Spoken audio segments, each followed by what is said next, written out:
నాగర్ కర్నూలు జిల్లా కుమ్మర గ్రామంలో రజకులపై జరిగిన దాడి ఘటన రాష్ట్ర వ్యాప్తంగా ఆగ్రహాన్ని రగిలిస్తోంది.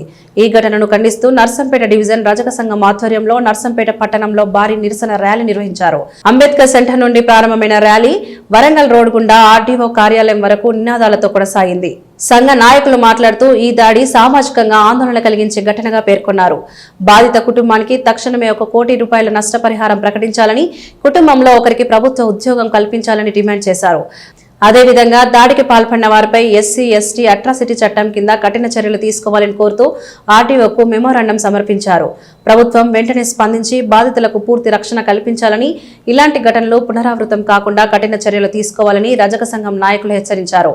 న్యాయం జరిగే వరకు తమ పోరాటం ఆగదని స్పష్టం చేశారు. బాధిత కుటుంబానికి తక్షణ న్యాయం, దాడి చేసిన వారిపై కఠిన శిక్ష అనే నినాదాలతో రజక సంఘం ఆందోళన చేపట్టింది.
ర్యాలీ కడుతుందా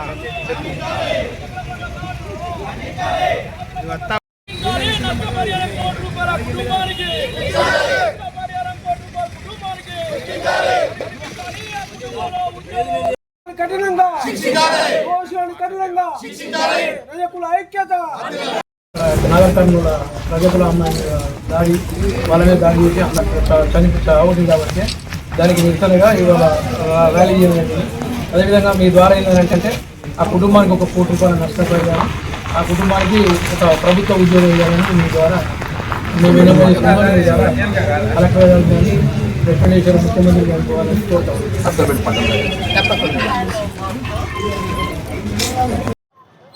ఈ నెల 18వ తారీఖు రోజు నాగర్ కర్నూలు జిల్లా కుమ్మర గ్రామంలో రజకులు మల్లన్న జాతరకు పోయి దర్శనం చేసుకుందామనే దాంట్లో అక్కడ ఉన్న సర్పంచ్ రెడ్డి వర్గానికి చెందిన వారు ఎవరైతున్నారో దర్శనం చేసుకుంటామంటే 100 రూపాయల టికెట్ ఇస్తేనే లోపలికి పోవాలి అనే పద్ధతి మాట్లాడితే, మేము ప్రతి దాంట్లో ముందుండి పనిచేసే వాళ్ళం, మేము రజకులం, సున్నం వేసినాం, మేము 100 రూపాయలు ఎందుకు ఇవ్వాలని చెప్పేసి అక్కడ ఉన్న ఆడబిడ్డలు అడిగితే వాళ్ళని ఛాతీ మీద చేసి వెనుకకు నెట్టేశారు.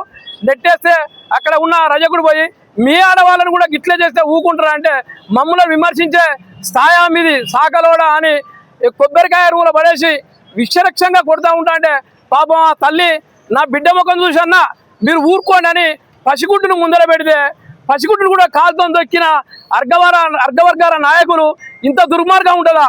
పాకిస్తాన్లో కూడా ఇట్లాంటి దుర్మార్గులు ఉండరు అని అనుకుంటా ఉన్నాం. మనం ఉన్నది తెలంగాణలో, కనీసం పసిగుడ్డు ముఖం చూసైనా కూడా ఊకోవాల్సిన పరిస్థితి ఉండే. గొడ్లకైనా కూడా పసిగుడ్డును చూస్తే పక్కమడి పడిపోతాయి. అంత దుర్మార్గంగా చేయడం చాలా దుర్మార్గమైన పరిస్థితి. ఆ కుటుంబాన్ని ప్రభుత్వమే ఆదుకోవాలి. ఏదైతుందో ఆ కుటుంబానికి 1,00,000 రూపాయల నష్టపరిహారం ఇవ్వాలి. అదేవిధంగా కోటి రూపాయల నష్టపరిహారం ఇవ్వాలి. అదేవిధంగా కుటుంబంలో ఒకరికి ప్రభుత్వ ఉద్యోగం కల్పించాలి. అదేవిధంగా రేవంత్ రెడ్డి గారు సభలో చెప్పారు ఏమన్నంటే, రజకులకు పాపం అన్యాయంగా ఉన్నది, వాళ్ళకు రక్షణ చట్టం కల్పిస్తాం. అన్ని దేశాలలో, అన్ని రాష్ట్రాలలో రజకులు ఎస్సీ వర్గంలో ఉన్నారు, వీళ్ళని కూడా కలుపుతామని చెప్పేసి చట్టసభలో అందరి ముందర చెప్పిండు. కాబట్టి ఏంటంటే ఈ దీంతోనైనా కూడా రేవంత్ రెడ్డి గారికి కూడా మా శాఖల మీద దయతలిచి మాకు రక్షణ చట్టం కల్పించాలని డిమాండ్ చేస్తూ ఉన్నాం ఈ సభ నుంచి. అదేవిధంగా ఏదైతే ఉన్నదో ఎస్సీ జాబితాలో కలపాలని కోరుతా ఉన్నాం. ఎందుకంటే రజకులం ముందుంటేనే ఏ దేవుని దగ్గరైనా కూడా దీటి పట్టడం కానీ, కార్యక్రమం చేయడం కానీ, ఆ రజకులు ముందర నడితే దేవుడు కూడా వెనకబర నడతాడు. అది మర్చిపోయి విశేషంగా మాట్లాడుతూ ఉన్నారు రెడ్డి కుల సర్పంచ్ ఆయన. మన ఓట్లతోని ఎస్సీ ఎస్టీ మైనార్టీ ఓట్లతోని సర్పంచ్ అయ్యి ఇవాళ మమ్మల్నే మా పసిపిల్లలను గొంతు మీద పెట్టి తొక్కిన తర్వాత అది ఏం రాజ్యమో ఏం కదో అనేది కూడా రేవంత్ రెడ్డి గారు కూడా తప్పకుండా మమ్మల్ని కూడా ఆలోచించాలి. ఎందుకంటే ప్రతిదాంట్లో ముందు పడి పనిచేసేది మేము రజకులం కాబట్టి ఏంటంటే దయచేసి ఉండాలని కోరుకుంటూ నర్సంపేట పట్టణం నుంచి ఈరోజు డిమాండ్ చేస్తా ఉన్నారు. నా పేరు కొల్లూరి లక్ష్మీనారాయణ, నర్సంపేట పట్టణ అధ్యక్షుని. Thank you. ఈరోజు జరిగినటువంటి నాగర్ కర్నూలు జిల్లా కుమ్మర గ్రామంలో జరిగినటువంటి రజకులపై జరిగినటువంటి అన్యాయాన్ని నిరసిస్తూ నర్సంపేట పట్టణ రజక సంఘం అందరూ కూడా కుటుంబ సమేతంగా అందరూ కూడా వచ్చి ఈరోజు నిరసనకు రాలేని వచ్చినందుకు వారికి మొదట కృతజ్ఞతలు తెలియజేస్తూ తెలంగాణ రాష్ట్రంలోనే మొదటగా ఇంతటి అన్యాయము మా రజకుల మీద జరిగింది కావున ప్రభుత్వం దీన్ని సుమోటగా స్వీకరించి వారిని గురుశిక్ష తీయాలని, ఒక పసిగుడ్డును 3 నెలల 2 నెలల పాపను చంపినందుకు వారిని బహిరంగంగా ఉరిశిక్ష తీయాలి. ఇంకా ఇలాంటివి కూడా రాష్ట్రంలో ఎప్పుడు కూడా పునరావృతం కాకుండా కావాలంటే వారిని ఖచ్చితంగా ఉరి తీయాల్సిందే. అదేవిధంగా రజకులపై జరుగుతున్న అన్యాయాలను కూడా కొన్ని జరుగుతున్న అన్యాయాలను కూడా ప్రభుత్వం దీన్ని సుమోటగా స్వీకరించి ఇంకోటి ఇట్లాంటివి జరగకుండా చేయాలని మేము ప్రభుత్వాన్ని డిమాండ్ చేస్తున్నాం. రజకులను ఎస్సీ జాబితాలో చేర్చడానికి అన్ని రాష్ట్రాలు కూడా సముచితంగా ఉన్నాయి. ఆంధ్రప్రదేశ్ రాష్ట్ర ముఖ్యమంత్రి వర్యులు చంద్రబాబు నాయుడు గారు కూడా ఎస్సీ జాబితాలో చేర్చాం, రజకులను మంచి అవకాశాలు కల్పిస్తాం. రాజకీయంగా అన్ని రంగాలలో కూడా రజకులను ముందంజలు ఉంచాలి. వారు లేకపోతే మనం ఇలా ఉన్నాం, ఇలా తెల్లగా ఉన్నాము, మన బట్టలు నీట్గా ఉన్నాయంటే రజకులు ఉంటేనే మనం ఇట్లున్నాము. కాబట్టి వాళ్ళకు సముచిత స్థానం గౌరవం ఇవ్వాలి. వాళ్ళు ఎస్సీ జాబితాలు చేర్చాలి. వాళ్ళ పిల్లల భవిష్యత్తు ముందుకు పోవాలంటే వాళ్ళు ఎస్సీ జాబితాలు చేర్చాలని చంద్రబాబు నాయుడు గారు తీర్మానించినారు. అదేవిధంగా తెలంగాణ రాష్ట్రంలో కూడా మన గౌరవ ముఖ్యమంత్రి వర్యులు తెలంగాణ రాష్ట్రంలో కూడా ఎస్సీ జాబితాలు చేర్చాలని అసెంబ్లీలో తీర్మానం చేసి కేంద్రానికి ఆంధ్రప్రదేశ్ పంపినట్టుగా అది కూడా పంపాలని మేము నర్సంపేట రజక పట్టణ సంఘం ద్వారా డిమాండ్ చేస్తున్నాం. జై రజక. మొదటగా నా యొక్క నమస్కారాలు.